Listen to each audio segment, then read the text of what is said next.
오늘 말씀은 시편의 제2권에 해당하는 제 첫 번째 시편인 42편입니다. 제가 11절만 한 번 더 읽도록 하겠습니다.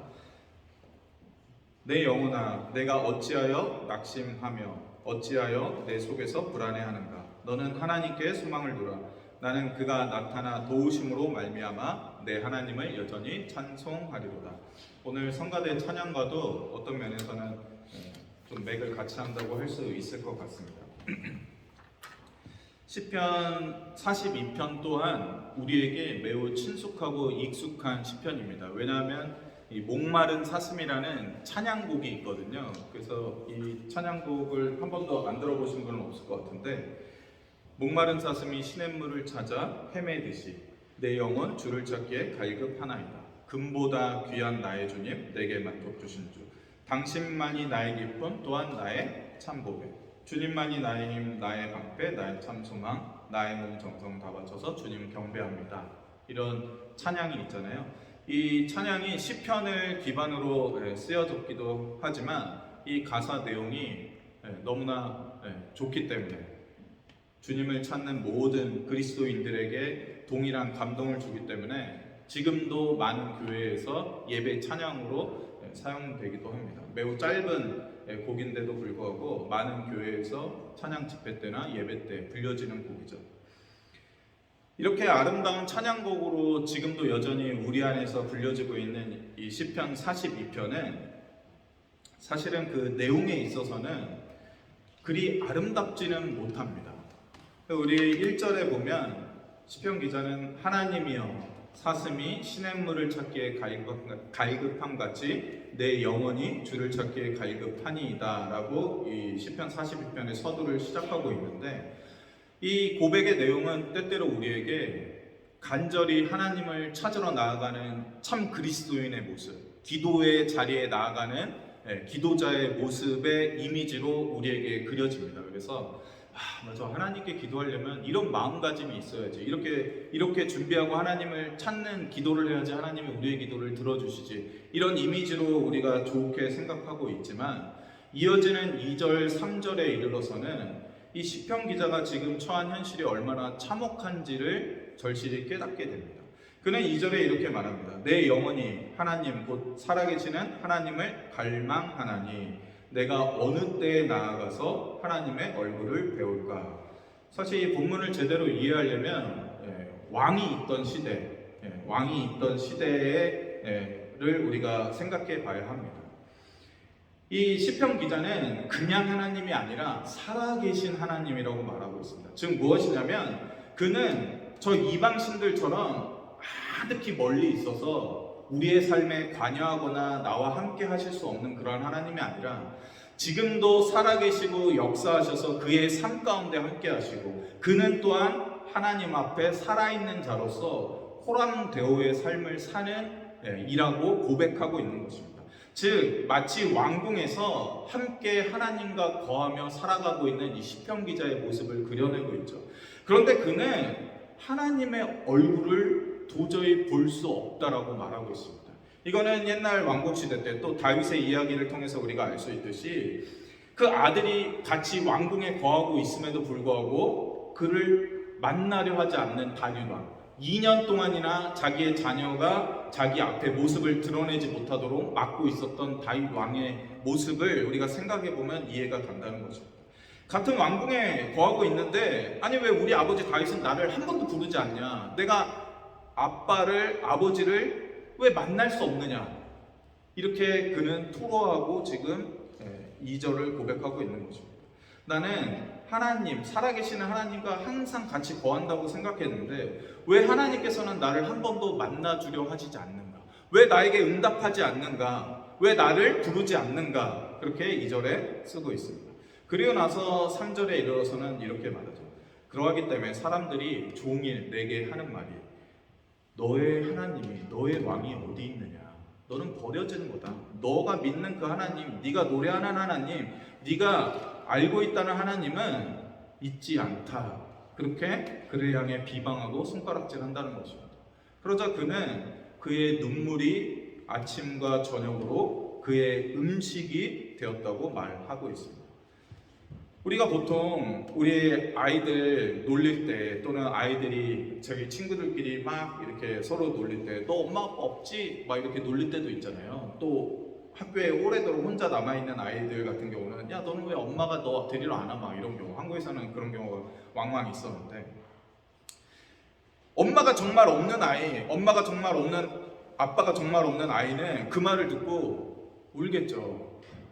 할머니, 할아버지 밑에서 자라고 있는 조선 가정일 경우에 엄마 아빠가 없는 것을 숨기려고 했던 그 아이는 그 말을 들을 때 울음을 터뜨릴 겁니다.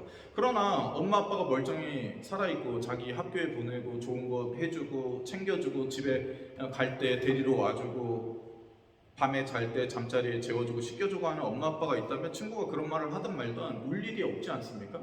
근데 이 시편 기자는 주변에서 네 하나님이 어딨냐 말할 때 그것이 그의 슬픈, 가장 큰 슬픔이 되어서 주야로 눈물을 흘리게 되었다고 말하고 있습니다. 아침에도 눈물로 일어나고 밤에도 눈물로 베개를 적시며 잠들었다고 하고 있습니다.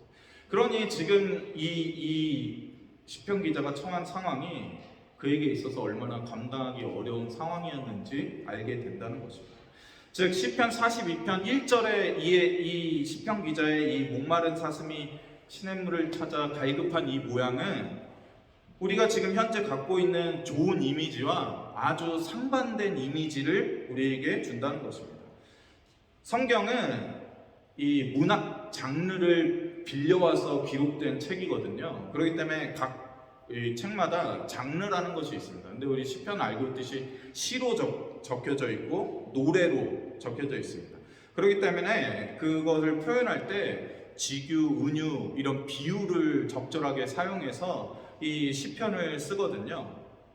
그렇기 때문에 시편은 현실의 적나라함을 드러내는, 지금 우리가 묵상하고 있는 열왕기 막 이런 성경이나 선지서와 다르게 비유를 통해서 읽는 자들로 하여금 그 이미지와 심상이 마음속에 오래도록 남게 합니다. 그래서 우리가 좋아하는 노래들 같은 경우 우리가 누군가가 멋지게 불러주면 그 노래가 끝난 다음에도 우리의 마음속에 그 노래의 잔상이 느낌이 계속해서 남아있게 하듯이 이 시편은 비유를 통해서 이 찬양곡이 불러진 이후에도 계속해서 그것을 마음속에 간직할 수 있도록 그렇게 아름다운 글귀들로 써져 있죠. 그러하기 때문에 시편 기자는 자신의 지금 상황을 사슴이 시냇물을 찾기에 갈급한 상황과 빗대어서 노래하고 있는 것입니다.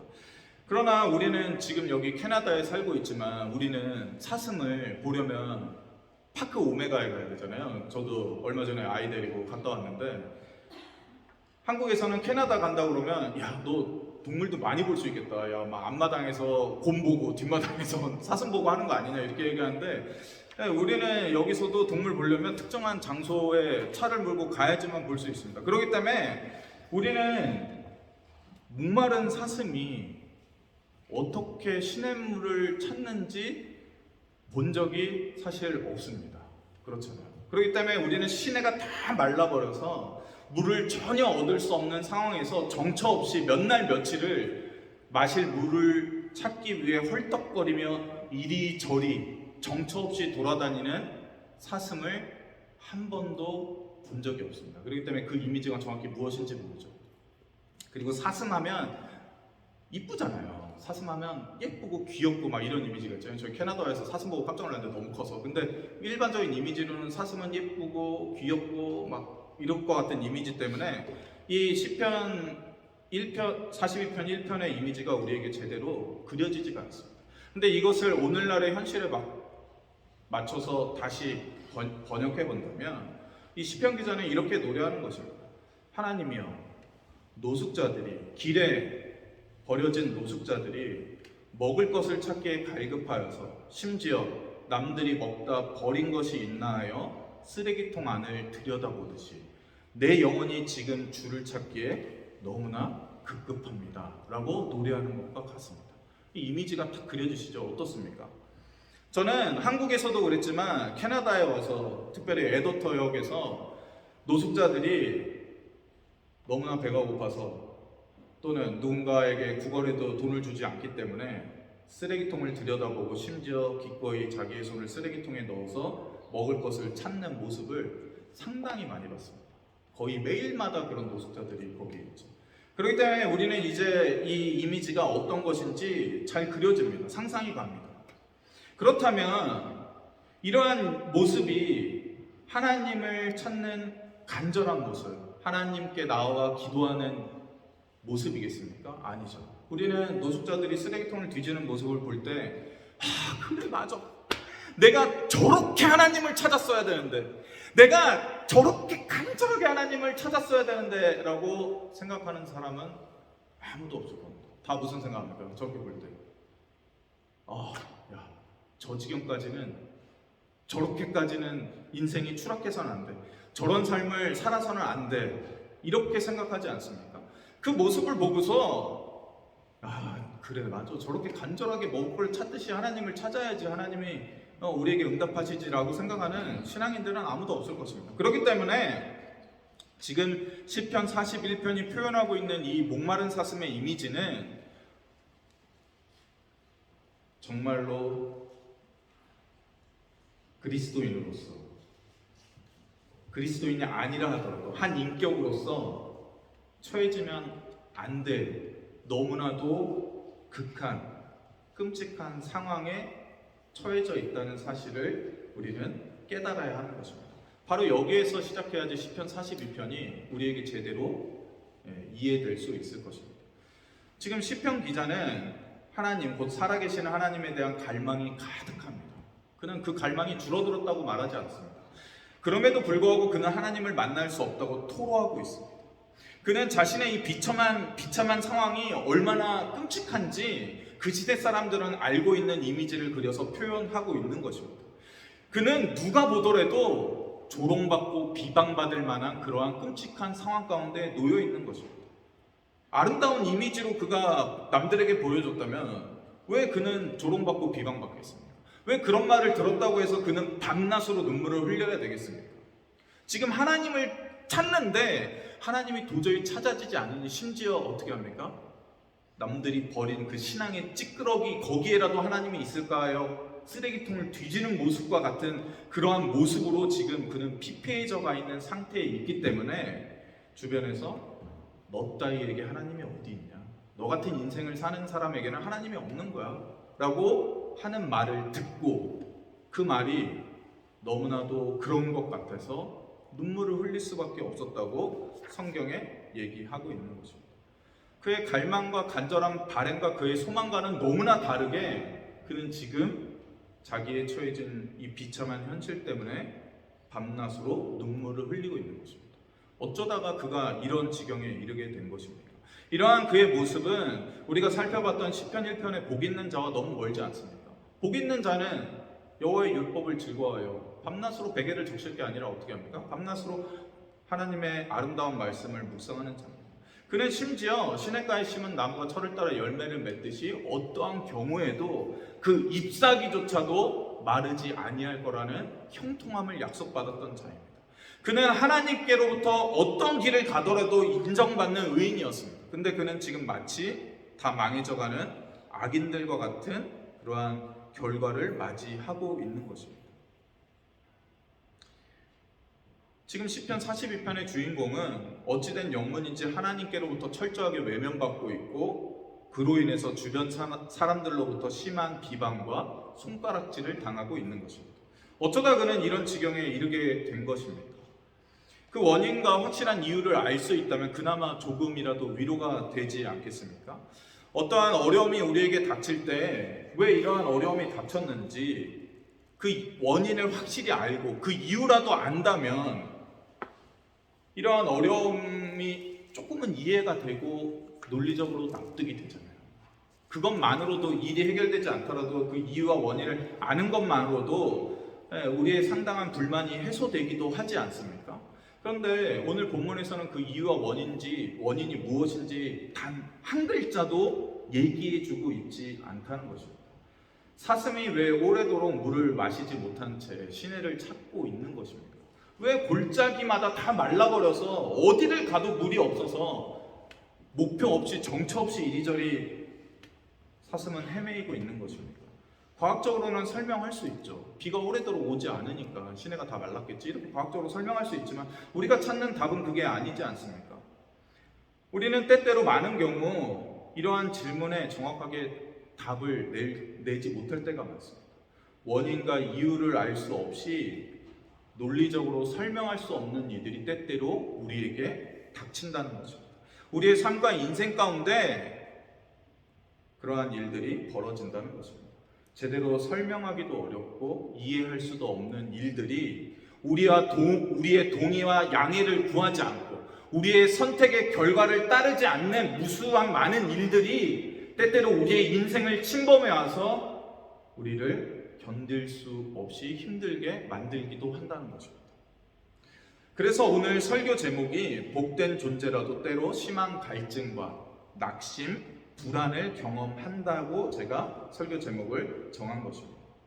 이러한 상황을 내 삶에서 마주하게 되면 누구라도 믿는 이라 하더라도 신앙을 잘 쌓아온 이라 하더라도 신앙생활을 한 번도 어긋나지 않고 잘 유지해온 자라 하여도 즉 복된 존재라 하여도 이전처럼 고상하게 신앙생활을 평정심을 유지하는 게 거의 불가능에 가까울 때도 있다는 것입니다.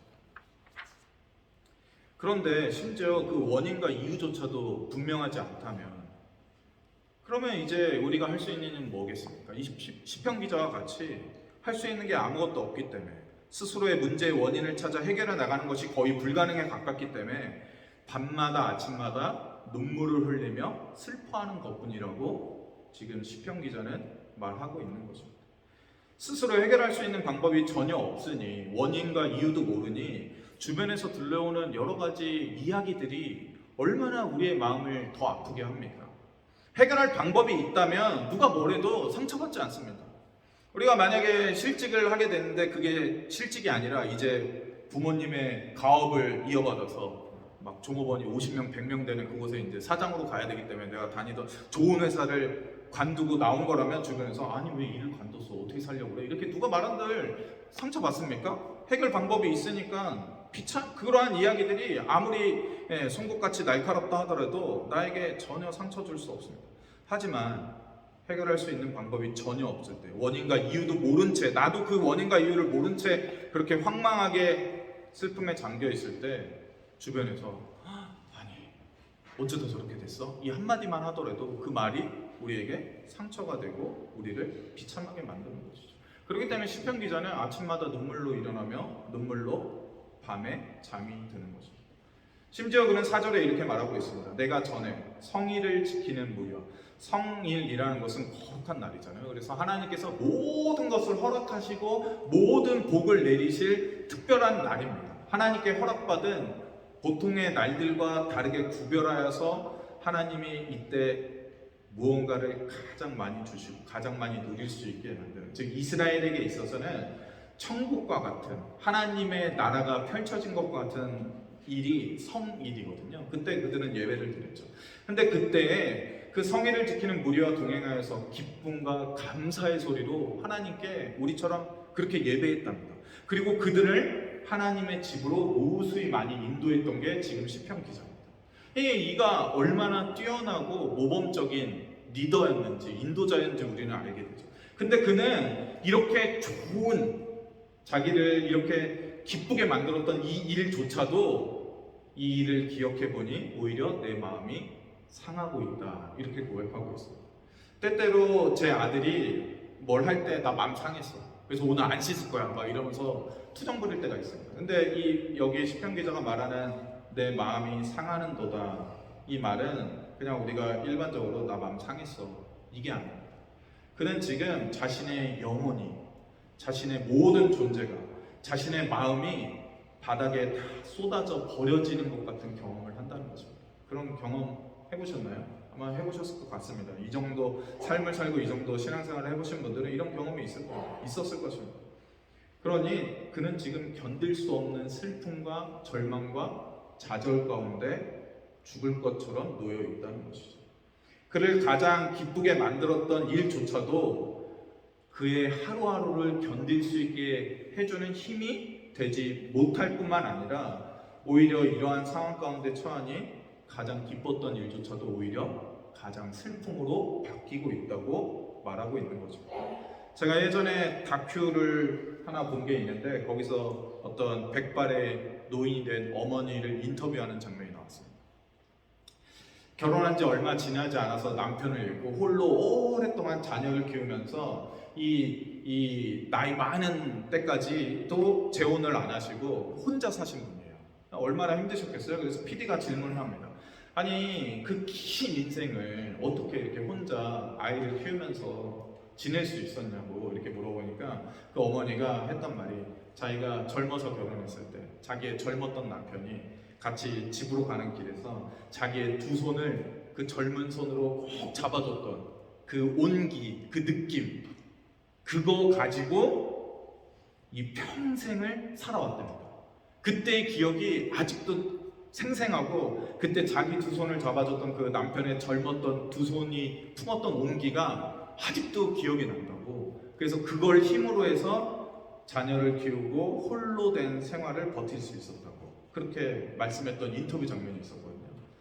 때때로 우리는 어떤 좋았던 기억 한 가지를 가지고 우리의 일평생 힘든 시간을 의지하고 버티기도 합니다. 그렇잖아요. 그런데 지금 시편 기자는 그 기억조차도 그에게 상처가 되고 슬픔이 되고 아픔이 되고 있다고 말하고 있습니다. 어쩌다 그는 이런 지경에 이르게 된 것입니까? 복된 존재가 이런 일을 당한다는 게 있을 수 있는 일입니까? 근데 우리는 이런 질문에 선뜻 대답하기가 어렵죠. 그런데 놀랍게도 이러한 질문에 시편 기자는 5절에서 11절에서 이제 이렇게 답하고 노래하고 있는 것입니다. 그는 이렇게 말합니다. 내 영혼아, 내가 어찌하여 낙심하며 어찌하여 내 속에서 불안해하는가? 너는 하나님께 소망을 두라. 그가 나타나 도우심으로 말미암아 내가 여전히 찬송하리로다. 이 시편 42편은 고라 자손의 시라고 이제 교훈적인 내용을 담고 있는 사랑의 노래라고 되어 있는데 이 찬양곡의 특징은 인도자를 따라서 부르는 찬양입니다. 그러니까 인도자가 선창을 하면 이스라엘 사람들이 후창을 하는 형태로 이제 되는 거죠. 그래서 이 구조가 어떻게 되냐면 인도자가 먼저 선창을 하면 그 선창 받은 그대로 후창을 똑같이 돌림 노래처럼 그 예배자들이 부르는 거죠. 즉 가장 이해할 수 없는 고난과 슬픔 가운데 빠져 있는 이에게 저 멀리서 인도자가 이 모든 일들을, 이 모든 신앙의 일들을 겪어봤던 신앙의 선배가 그도 동일한 아픔과 어려움 가운데서 눈물을 흘리며 애타게 하나님을 찾았던 경험이 있던 그 인도자가 저 멀리서 이 5절의 가사를 아름다운 곡조를 붙여서 이 상황에 처한 이 시편 기자에게 불러주는 것입니다. 너의 영혼아, 어찌하여 지금 낙심하고 있으며 어찌하여 불안해하고 있습니까? 너는 하나님께 소망을 두십시오. 그가 반드시 나타나 도우심으로 당신은 여전히 오늘 하나님을 찬송하게 될 것입니다 하는 노래가 저 멀리서 들리는 겁니다. 그때 이 죽을 것 같았던 이 상황과 처지에 처한 이 시편 기자가 그 음성, 그 노랫소리를 듣고 어떻게 하는 겁니까? 다시금 그 영혼 깊은 곳에서 하나님에 대한 소망이 불일 듯 일어나는 거죠. 그리고 나서 이 찬양곡을 똑같이 따라하는 것이죠. 맞다. 나의 영혼아, 어찌하여 너가 내 안에서 낙심만 하고 있느냐? 어찌하여 내 속에서 너는 불안해하고 있는가? 나의 소망이 오늘도 하나님께 있지 않냐? 하나님께서 반드시 그의 강한 오른팔로 나타나사 우리를 도우셔서 이 모든 문제를 해결하시고 나로 하여금 다시 하나님을 찬송하게 만들 것입니다 라고 고백하며 나아가게 만드는 것입니다. 그를 일으켜 세우는 것이죠. 바보 같죠, 어떻게 보면. 지금 하나님을 만나지 못해서 하나님께 소망을 가득 두고 있던 이가 하나님의 얼굴을 뵈지 못해서 낙심하고 절망 가운데 있는데 그에 대한 해답이 다시 하나님께 소망을 두라 라는 것이라니 바보 같죠. 근데 신앙인은, 믿음이 있는 자는, 하나님을 의뢰하는 자는 아는 것입니다. 아는 것입니다. 문제의 원인, 왜 이런 일이 일어났느냐가 중요한 것이 아니라 지금 나에게 가장 중요한 것은 여전히 하나님께 소망을 두는 것이었구나를 이 찬양을 통해서 그는 다시 깨닫게 된다는 거죠. 하나님을 알지 못하고 하나님을 믿지 못하는 자, 하나님의 존재를 경험해보지 못한 자는 이러한 은혜를 알 수 없는 것이죠. 오직 우리만이 이러한 경험과 체험을 할 수 있는 것입니다. 복된 존재로서 그러하기에 우리가 겪는 많은 어려움들과 때때로 심한 갈증과 낙심과 불안이라는 이러한 부정적인 감정들은 우리가 실패의 자리로 내려간다거나 우리가 복받은 존재에서 벗어나서 더 이상 하나님께로부터 아무런 복을 받을 수 없는 존재가 되었다거나 우리가 실패하는 인생을 살았다는 반증이 아니라 오히려 우리가 다시금 하나님께 소망을 둘 수 있는 계기를 부여잡게 됐다는 사실이라는 것을 우리가 기억해야 합니다. 그리고 여기에 더해서 우리는 공동체적으로 알아야 하는 것이 있습니다. 우리가 만약에 오늘 예배를 드리고 예배당을 빠져나갔을 때 저 앞에서 물을 찾아 헤매이는 목마른 사슴을 보게 된다. 그런 일은 없겠지만, 또는 길을 가다가 너무나 목말라하는 길 고양이를 만나게 된다면 우리는 보통 일반적으로 어떻게 생각하십니까? 목마른 사슴과 목이 말라서 막 괴로워하는 고양이를 보게 된다면 우리는 보통 일반적으로 어떻게 생각합니까? 아유, 저 사슴 왜 여기까지 내려와서 깊은 산속에나 있을 것이지, 여기까지 내려와서 먹을 물 못 찾고 지금 뭐 하는 거야? 아니, 고양이는 왜 집에서 잘 대해주던 주인을 떠나서 이렇게 길바닥으로 나와서 어려움을 겪고, 이렇게 생각하는 사람 아무도 없을 겁니다. 어떻게 생각합니까? 측은히 여기죠. 안타깝게 여기고 어떻게든 도와주려고 하죠. 그래서 기꺼이 자신의 생수를 그릇 같은 데 담아서 먹이기도 하겠죠. 그게 일반적인 우리의 태도일 것입니다. 바로 이러한 마음가짐이 우리 공동체 안에 절실히 필요하다는 것입니다.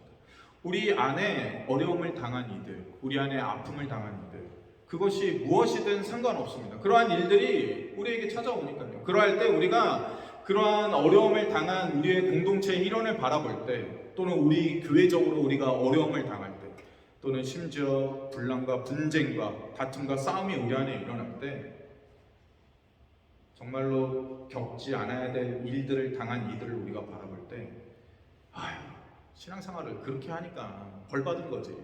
아니, 하나님도 안 믿고 11조도 안 하고 그냥 자기 좋은 대로 그냥 인생을 다 소비했으니까 그런 결과를 맞이하게 되는 것이지 라고 우리는 그렇게 판단해서는 안 된다는 것입니다. 이 시편 찬양은 우리에게 어떠한 메시지를 주는 것입니까? 복된 존재에게도 안 좋은 일들, 심지어 우리의 영혼과 우리의 모든 마음이 땅에 쏟아져 버릴 것 같이 그렇게 극심한 비참한 일들이, 수많은 어려움들이 우리의 개개인의 잘못 때문이 아니라도 우리에게 일어날 수 있다는 것입니다.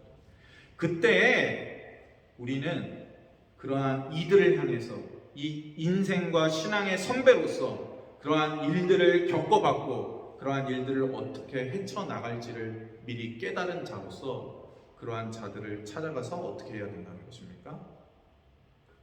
힘들어하죠. 왜 이렇게 낙심하고만 있어? 왜 이렇게 불안해하고만 있어?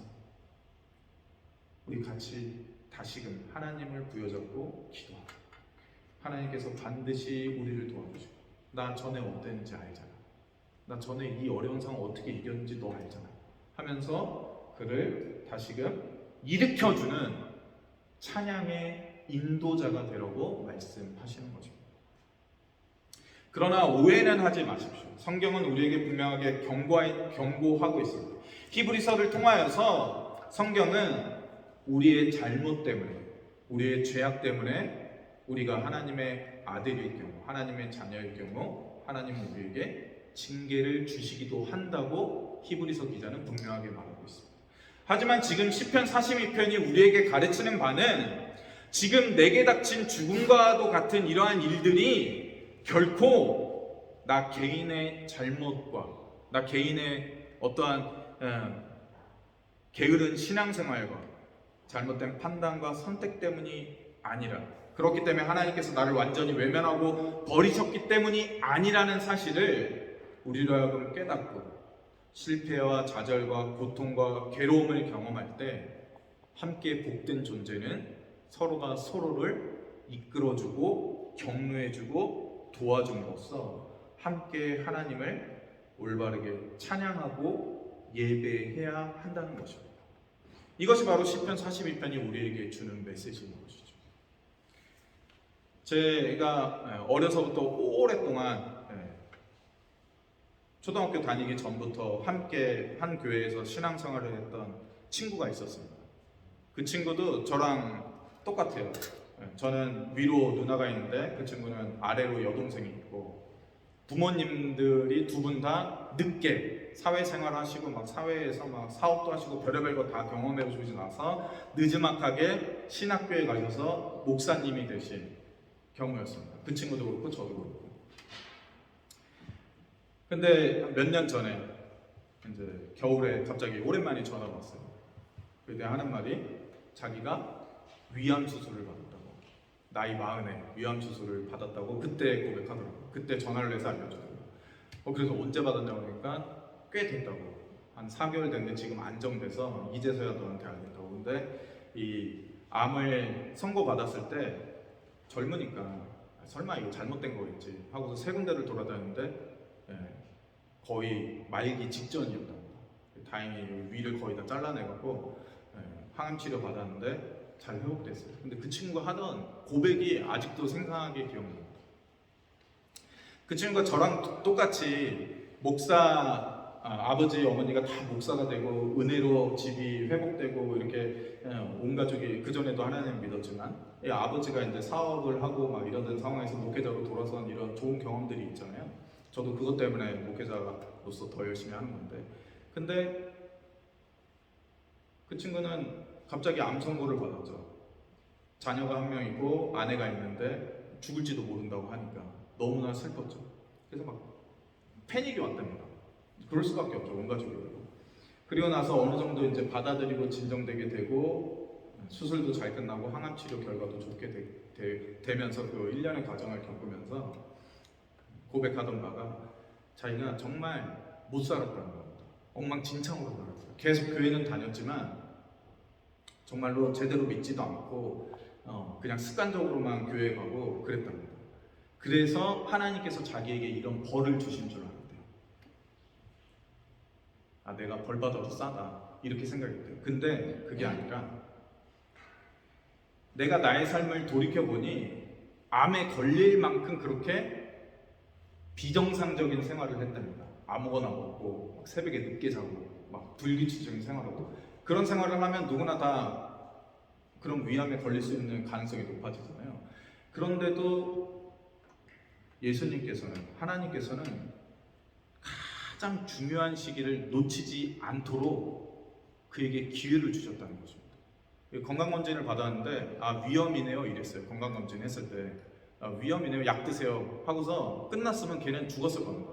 근데 그 위험인 결과를 보고 약을 먹었는데도 회복되지 않자 이제 아는 지인들, 가족들 다 통해서 연락해 보니까 어떤 의사가 보더니 이거 위험 아닌 것 같다고 빨리 큰 병원 가보라고 해갖고 거기서 암이라고 판정받고 급하게 수술받고 이렇게 된 겁니다. 즉 그 친구가 고백하기를 암도 나의 생활 때문에 생긴 일이었는데 하나님은 다시 나를 건져주시기 위해서 기회를 주시고 나를 다시 살려주셨다는 것을 자기가 깨달았다는 거죠.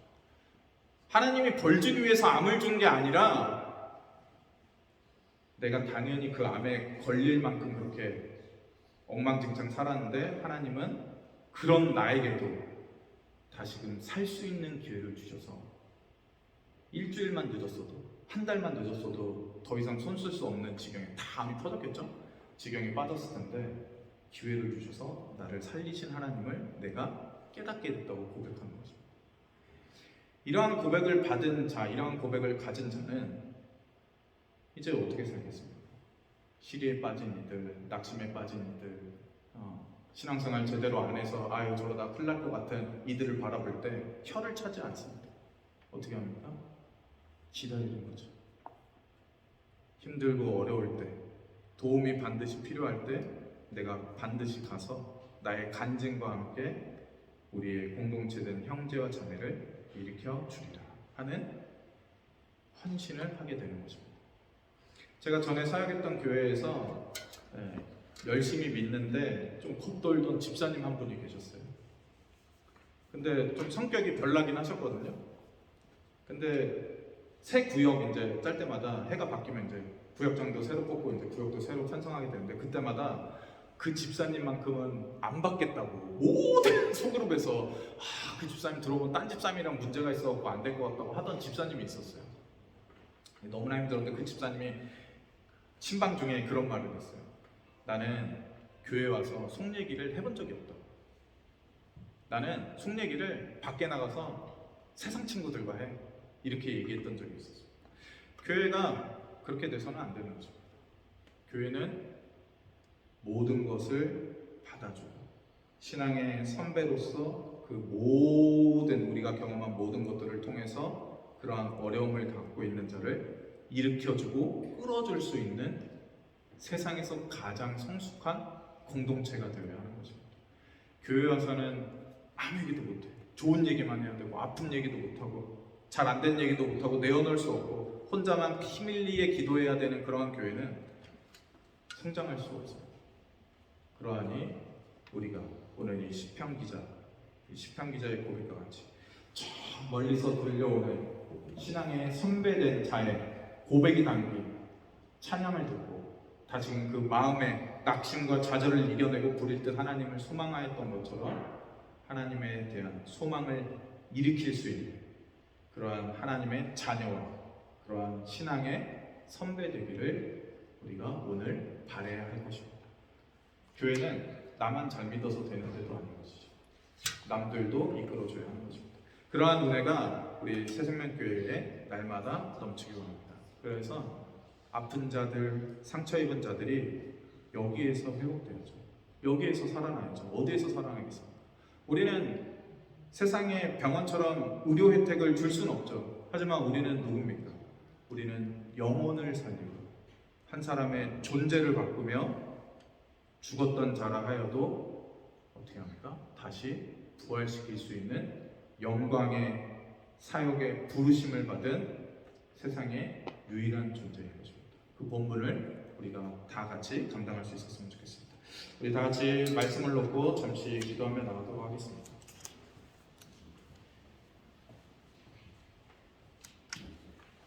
신앙인에게 복된 존재에게도 어려움이 옵니다. 실패와 좌절과 고통과 괴로움의 시간이 찾아옵니다. 아무런 어려움 없이 이 땅에서의 인생을 마치고 상처 하나 없이 천국에 들어갈 수 있는 사람은 아무도 없습니다. 우리는 예수님을 기억해야 할 것입니다. 하나님의 단 하나뿐인 예수님조차도 육신을 입고 이 땅에 오셨을 때 생채기 하나 없이 하나님 품 안으로 천국으로 그냥 아름답게 올라가시는 분이 아니십니다. 그분은 실제로 육체적인 상처를 받았을 뿐만 아니라 자기의 사랑하는 백성들에게 철저하게 외면당하는 아픔, 내면적이고 심리적인 고통, 그 모든 것까지도 이 땅에서 받으신다는 것입니다. 그러하기 때문에 우리에게도 능히 그러한 일이 일어날 것입니다.